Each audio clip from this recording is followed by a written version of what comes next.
करू शकता. तेल गरम करून फोडणी घालून घ्यायची. त्यामध्ये लसूण आणि बारीक चिरलेला कांदा घालून कांदा सोनेरी रंगावर परतून घ्यायचा.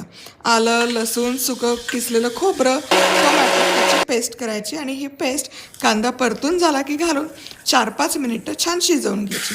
आता या शिजवलेल्या मसाल्यामध्ये गरम मसाला, धनेपूड, लाल तिखट, आवडीप्रमाणे मसाला घालावा जो काही असेल तो.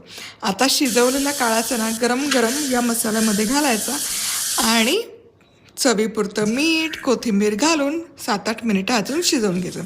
बरं, एवढी मस्त चवीची आणि चमचमीत भाजी डब्यात देऊन कोणी खाल्ली नाही तर तुम्ही काय करता कमेंट करून नक्की